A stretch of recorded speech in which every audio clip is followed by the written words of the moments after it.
Magandang araw sa inyong lahat guys, YT family. This is Kapitenya Vlog. Welcome to my channel. Another day, another vlog, another videos, another content. Hingin ko muli ang inyong oras na ako inyong samahan. Pupunta tayo ngayon sa Calamba.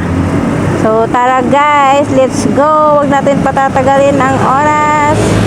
So, medyo malayo po iyon. Let's go.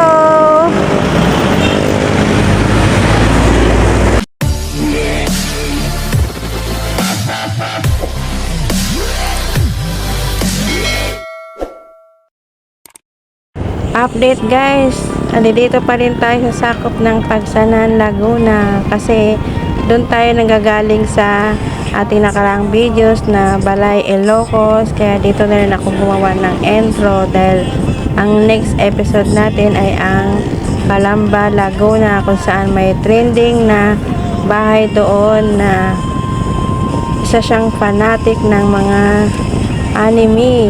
anime movies or anime characters. So ating personal na puntahan kung anong meron doon. So tara guys, let's go. So ang ating daan ngayon ay maluwag, di tulad kanina na masyadong matraffic. So ngayon itong hapon na to, mga bandang alas 2 na po ito, kaya makapagpatakbo na tayo mabilis sa ating pupuntahan. Nasa part pa rin tayo ng Victoria, Laguna guys. Kung kanina galing tayo sa Pagsanhan, nandito tayo ngayon sa Victoria, Laguna. Papunta tayo ng Calamba. So ang konsumo ng oras doon ay wala pang 2 oras. Depende kung may traffic or depende sa pagpatakbo ng ating sasakyan kung ma-reach natin yung wala pang 2 oras o 1 oras. Depende po yun sa ating takbo. So ayan guys, tulad ng dati, ang ating daan ay nasa main road tayo ng Laguna. Pag tayo pumunta ng Paiti, Santa Cruz, Pila, Victoria, Calamba, ayan, ito yung main road nila, main highway road. Dito rin ang daan. Tapos pagpunta tayo ng Quezon City at Quezon Province, dito rin ang daan niya.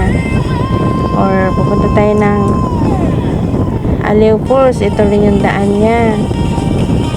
So ayan no, napakaluwag ng daan. Halos kami lang dumadaan. Wala kaming halos kasabay. Kanina panay ang traffic. So stay tuned guys. Etong bagong episode natin ngayon guys ay ang nakapag-discover nito ay ang mga cyclista at saka mga riders noong panahon ng pandemic. Kaya ito'y nag-trending dahil kung may makaalaman na isa, syempre sasabihin, or grupo, yun, kakalat na po yun. So sa akin, syempre may nakapagsabi din kung ganito ba, napunta mo na ba yung si ganito, eh. Hindi pa po, sige po, ililista ko po para pag may time, puntahan ko siya. So ito na yung magandang time niya or pagkakataon para siya aming puntahan at isi-share ko sa inyo at exploring natin kung ano ang meron doon. So stay tuned lang guys kasi medyo malayo pa itong ating pupuntahan. May 1 oras pa tayo papunta doon. So medyo nakakaranas tayo ng maiksing traffic, pero ayos lang yun. Di naman siya umaabot ng kalahating oras, kumbaga minuto lang. Kaya ayan, pagmasdan ng ating kapaligiran, napakaganda niya. Mabubusog na naman yung ating mata sa views. Kaya ayan guys, hindi nakakasawa pagmasdan ang mga view sa daan kahit nasa highway tayo, lalo siguro sa mga buntok-buntok ang daan natin, no? Yung parang gubat na ba, kasi sa mga cities na daan pa lang maaliw na yung mga mata mo sa kapatingin sa mga magagandang tanawin dito. Ayan o, may traffic na naman tayo na daanan. So, hindi lahat malog ang daan. May traffic pa rin tayong mai-encounter. Siguro yung traffic na yan, hindi na talaga yan mawawala sa ating biyahe. Kasama na palagi yung traffic na yan. So, stay tuned.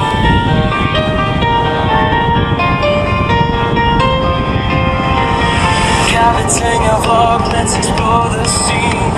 Capturing moments where we've never been. From city lights to mountains high, faces unfold beneath the sky. Place perfect, seize the day, join the journey, come what may. Vlogging life, a story to share. With Cavitini, we're going everywhere.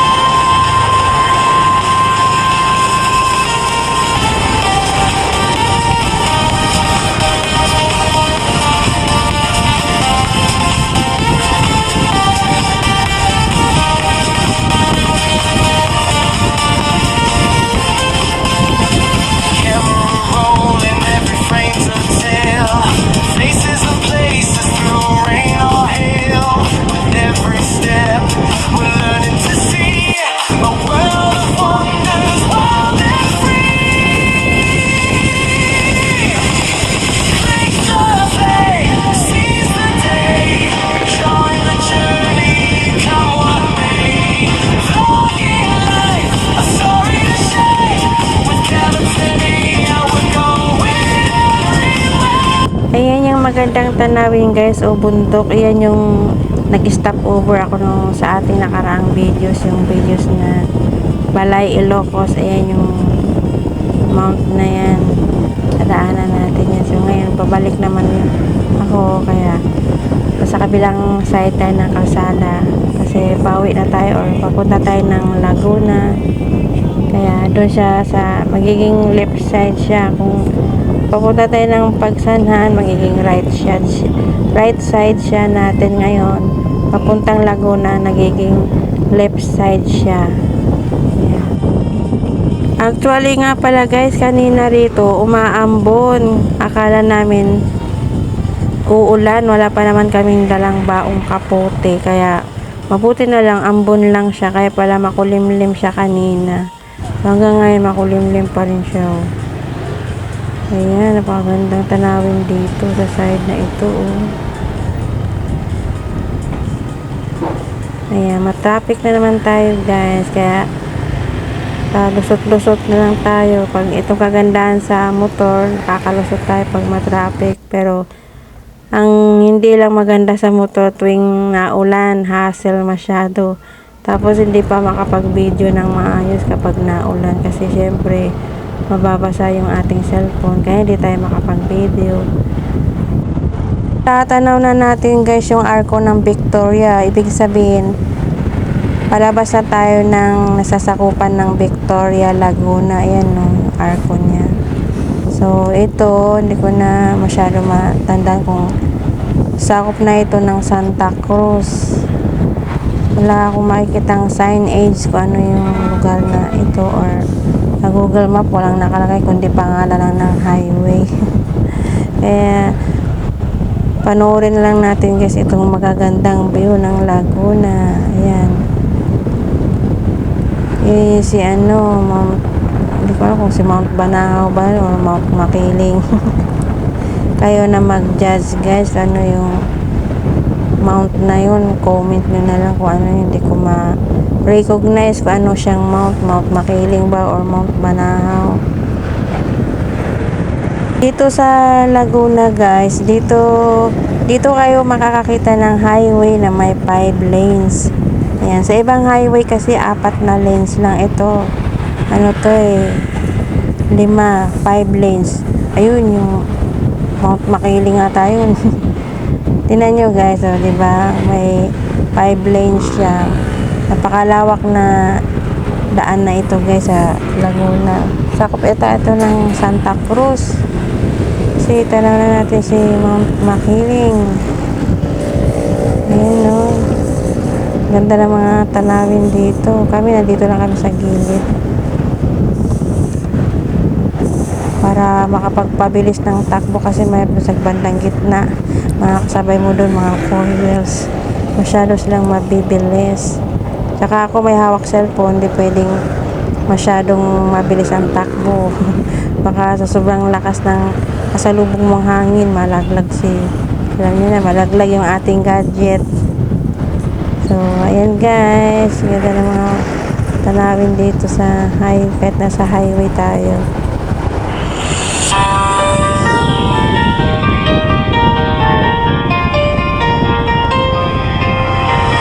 Coveting a vlog, let's explore the scene. Capturing moments where we've never been. From city lights to mountains high, faces unfold beneath the sky.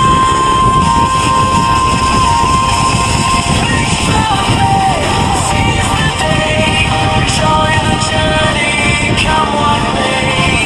Vlogging life, a story to share. With Cavitini, we're going everywhere.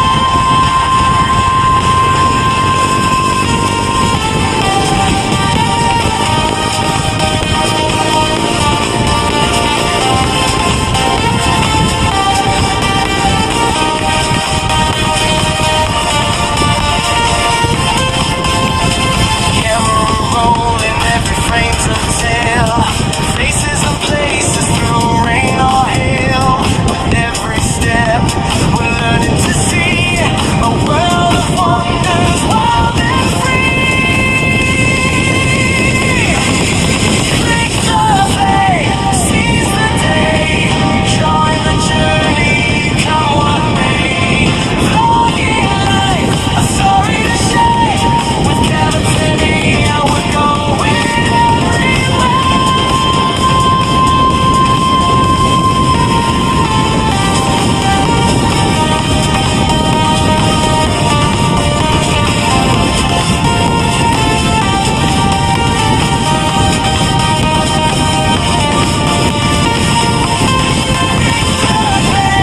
Seize the day, join the journey, come what may. Vlogging life, a story to share. With Cavitini, we're going everywhere.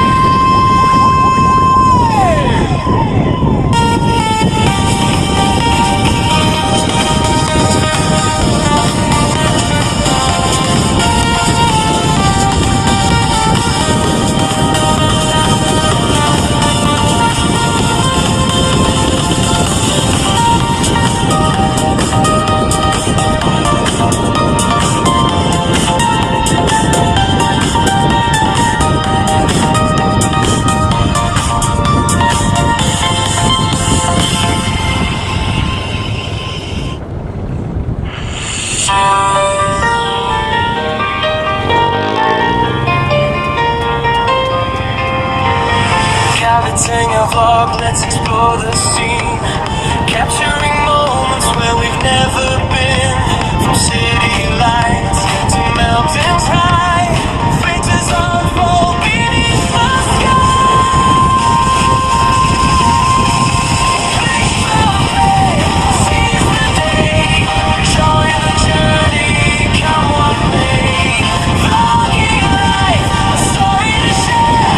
With Cavitini, we're going everywhere.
let's explore the scene.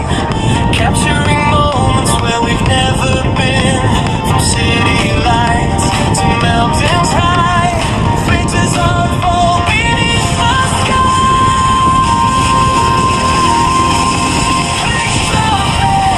Seize the day, join the journey, come what may.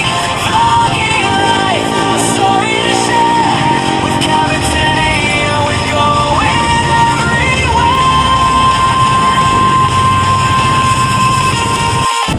Update guys, may 35 minutes na lang tayo para marating natin ang ating final destination sa Calamba, Laguna. Pero actually nandito na tayo sa park ng Laguna.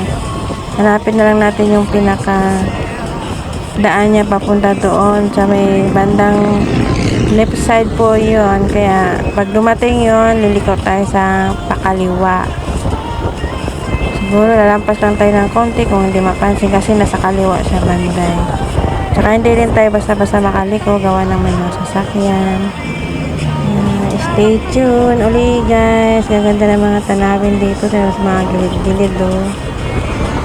Diba? Nakaka-relax yung mga puno. Panoorin.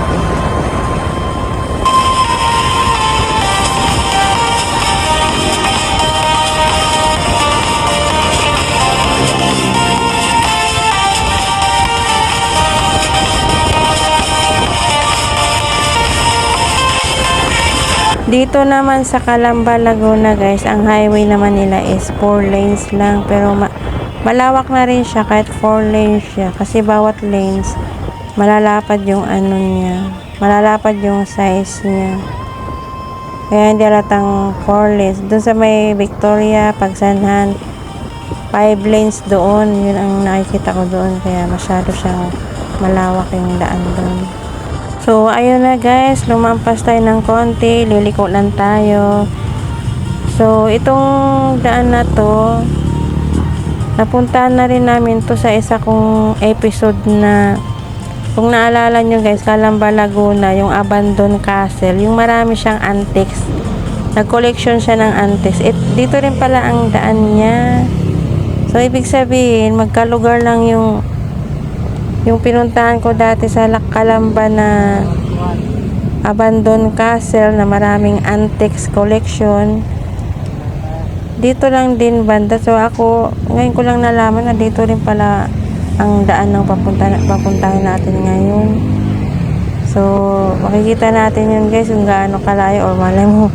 Hindi rin siguro sila magkapit-bahay kasi kung magkapit-bahay lang sila nakita ko na sana nun, di ba, noong unang punta ko dito sa lugar na to, sa Barangay Bukal, Laguna, Calamba. Yan.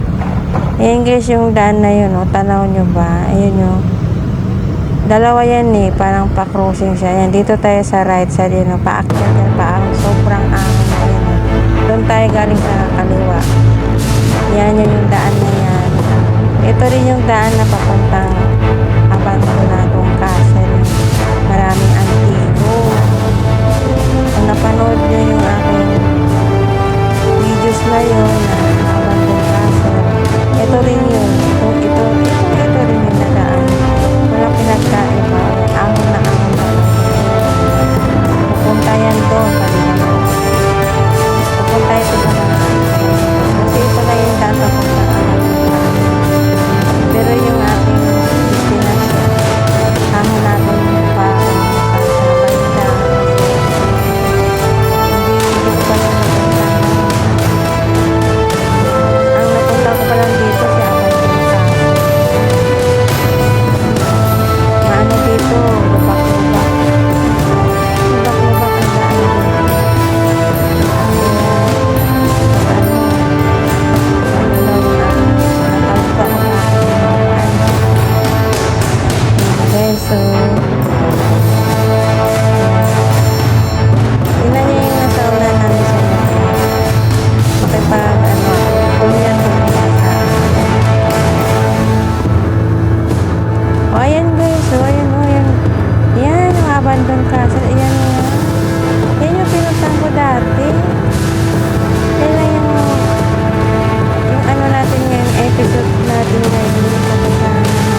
Yan, nakakatakot. Pasukin mo lahat ang kwarto.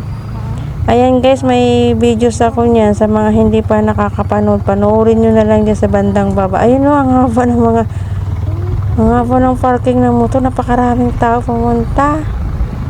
So, yung episode natin, hanapin pa rin namin dito kung saan siyang part ng Bukal, Laguna. Dito sa Bukal, Calamba, Laguna guys, hindi masyado ma-signal dito. Kaya, yung ating episode ngayon, nahanapin natin. Maliit lang naman siguro itong Bukal, kaya mahanap natin kahit hindi na natin sundan si Google Map. Kasi may time na nag-i-stop siya, hindi niya na ituturo ng maayos kung saan siya. Kasi, kumbaga malayo na ito sa city or Kabiasnan ba. Kaya, mahina ang signal dito. So, itong lugar ng buong Bukal, libutin na lang natin. So, ayan, dead end na yun. Ang gawin namin, maliliko kasi may nakita kaming isang kanto. Pupunta kami doon kami dadaan. Baka sakali, nandoon yung ating episode ngayon. Ayan, no. Kasi, last na yun nandun eh. Kaya ito, try natin dito dumaan. Baka dito siya. Oh, ayun nga. Dito na nga tayo, guys. Finally guys, narating na natin ang ating final destination. Walang iba kundi si Bahay ni Naruto. Welcome to Bahay ni Naruto. Kung sino man maka Naruto dyan guys, welcome. Halika kayo dito, manood kayo dito. Ayan, napakaganda niya.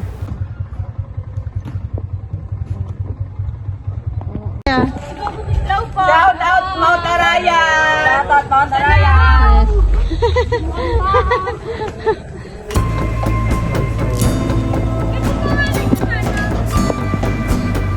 Ito ang ating episode ngayon guys, si Bahay ni Naruto, pero ang kadikit bahay niya naman is ang mga ano niya is si Pokemon naman, kaya sinama ko na din. Ayan sila, yun yung mga display niya sa labas ng bahay niya. Kapitbahay ni ni Naruto. Ayan o. Diba, kung sino man nakakilala sa mga yun. Dati Pokemon din ako, pero limot ko na kung anong mga karakter nito. Kaya sino may alam dyan, mag-comment na dyan. Ayan. Ano ba, ito alam nyo na kung sino yan. Kadikit ito ng ayan, yung pinaka-main character ng Pokemon.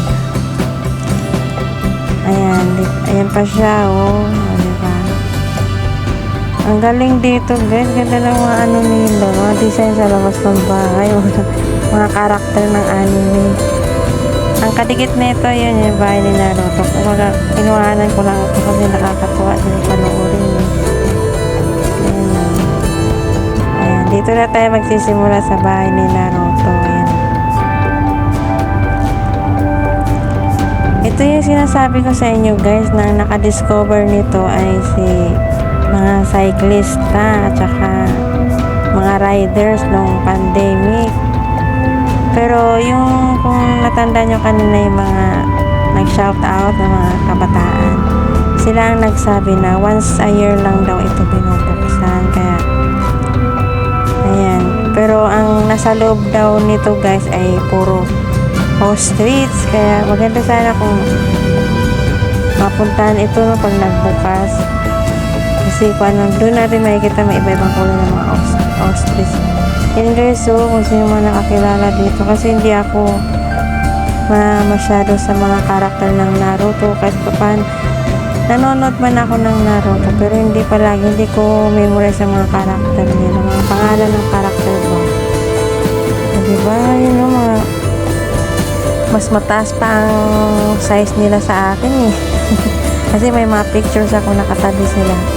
Matataas sila. Human size yung mga revolto dito or mga estatwa dito ng anime, Naruto anime. So ayan guys, so may isa-isa silang kuha. Meron pa yan sa taas. Ayun yung nasa taas. Iniisa-isa ko yan sila. Yun nga lang, masyadong mataas, wala tayong drone, kaya zoom na lang gagawin natin para ma-view natin ng maayos. Ayun siya, ang ganda nila doon sa taas. Ninja style. O, ayan pa guys, kasi yung nakakilala dyan, comment lang kayo dyan. Ayan, mga riders, mga nagpunta, mga riders, ang dami na nila. Ito yung pinaka main gate nila guys. Ayan sila, ang dami nila mga riders. Puro mga naka-inbox.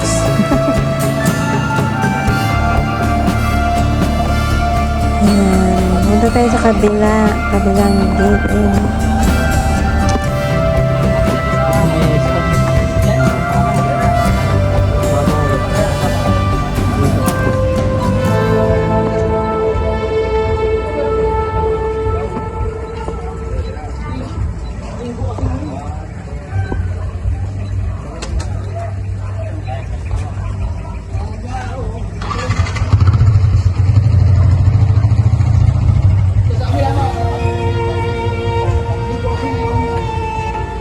Pero ang lunes yan, makapasok tayo. Wala, hindi na papasok sa loob. Lunes yung nagbubukas na. Lunes? Kataan ng linggo. Ayan, Baka dapat linggo. Nagbubukas daw yan Lunes. Diyan sa loob. Tapos pwede daw maligo. Oh, ito lang. Sino si San Goku? Yan. Naruto lahat yan. Naruto may ano doon. Ayun o. Naruto lang. Itamon. Yun naman yung Pokemon naman yung isa.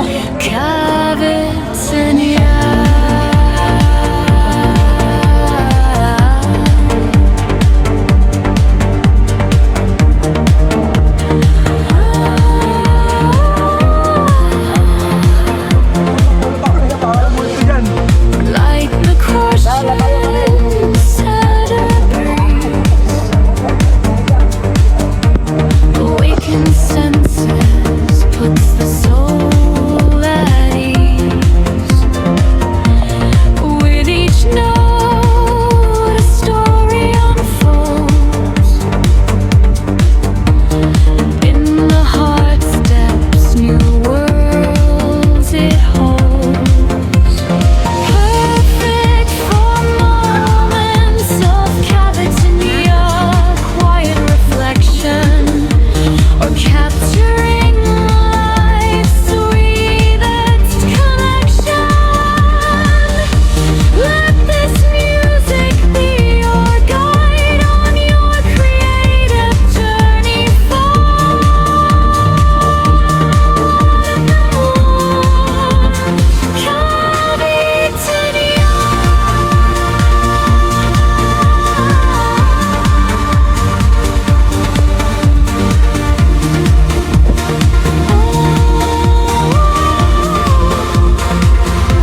Tatanaw dito guys yung abandoned castle. Ayun, sa likuran lang pala siya nito.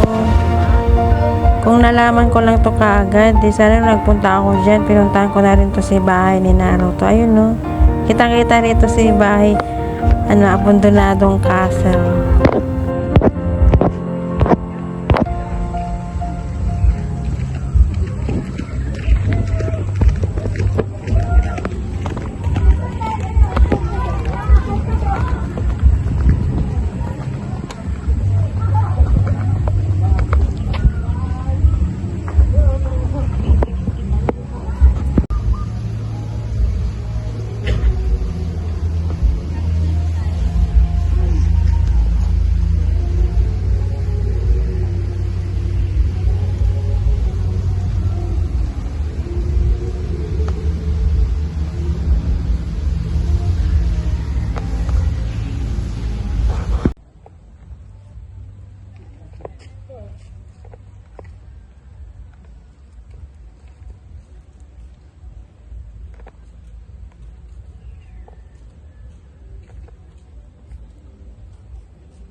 Uulitin ko guys, sa mga taong gustong pumunta rito, matatagpuan nyo po ito sa Barangay Bukal, Calamba, Laguna.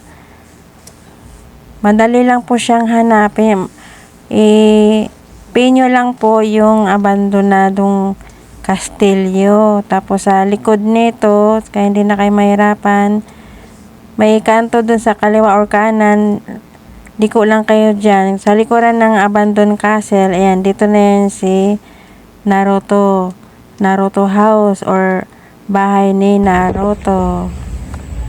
Hi guys! Hanggang dito na lang po tayo sa bahay ni Naruto. Naway nasiyahan kayo sa aking content ngayong araw na ito. Maraming salamat po sa walang tigil sa pagsuporta nyo sa akin hanggang sa susunod ko pong videos. Maraming salamat po sa lahat ng friend. Hindi ko na po kayo isa-isahin. God bless you all. Bye-bye. Until my next video po.